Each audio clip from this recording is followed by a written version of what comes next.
May Day atau Hari Buruh Internasional adalah hari perayaan untuk pekerja buruh.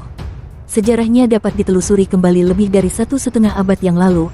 Akar dari perayaan May Day dapat dilacak hingga pada abad ke-19, ketika terdapat gerakan dan organisasi yang menjadi tempat berkumpulnya pekerja industri di negara-negara seperti Jerman, Prancis, Inggris, dan Amerika Serikat.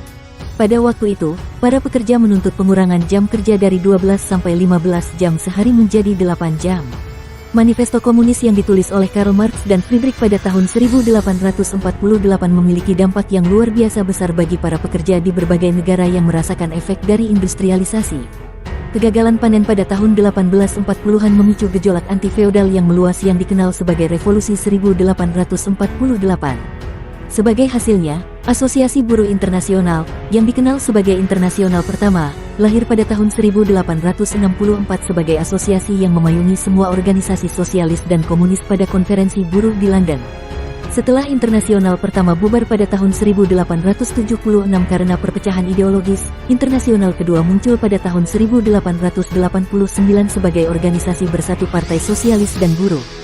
Ini adalah organisasi yang menetapkan tanggal 1 Mei sebagai Hari Buruh Internasional dan tanggal 8 Maret sebagai Hari Perempuan Internasional. Secara historis, Manifesto Komunis memiliki peran penting dalam perjuangan pekerja dan gerakan sosialis komunis. Suatu peristiwa yang dianggap sebagai awal dari Hari Buruh pada tanggal 1 Mei adalah peristiwa Haymarket atau disebut juga sebagai pembantaian Haymarket. Pada tanggal 4 Mei tahun 1886, para pekerja berkumpul di lapangan Haymarket di Chicago dan melakukan unjuk rasa untuk memperjuangkan jam kerja 8 jam. Namun, tiba-tiba terjadi serangan bom yang diikuti dengan tembakan polisi yang mengakibatkan 11 orang tewas dan mengakhiri unjuk rasa tersebut dalam kerusuhan. Seorang ahli studi buruh bernama William Delmon mengatakan bahwa tidak ada peristiwa tunggal yang mempengaruhi sejarah buruh di dunia lebih dari pembantaian Haymarket Chicago. Meskipun unjuk rasa tersebut diikut sertakan dalam buku teks sejarah Amerika, sangat sedikit yang menyajikan peristiwa itu dengan benar atau menunjukkan pentingnya pekerja buruh. Sedangkan untuk perayaan Hari Buruh di India, negara tersebut merayakan Hari Buruh pertama pada tahun 1923 di kota Madras.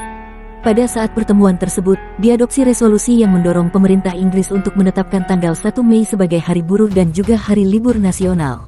Ini adalah kali pertama bagi India di mana bendera merah digunakan. Sebenarnya, perayaan Hari Buruh pada tanggal 1 Mei memiliki akar yang cukup kuno di beberapa negara, yang salah satunya adalah Festival Flora di Roma kuno yang diperingati sebagai perayaan Mei. Flora adalah dewi bunga dan festival tersebut ditandai dengan nyanyian, tarian, dan pertunjukan teater. Selain itu, ada juga perayaan Hari Buruh untuk dewa-dewi Yunani Dionysus dan Aphrodite, yang dikenal sebagai dewa panen, anggur dan cinta. Terdapat pula May Day yang merupakan panggilan darurat yang dilakukan oleh kapal dan pesawat. May Day sendiri berasal dari versi bahasa Inggris dari kata Maydes dalam bahasa Prancis yang jika diartikan dalam bahasa Indonesia artinya panggilan darurat.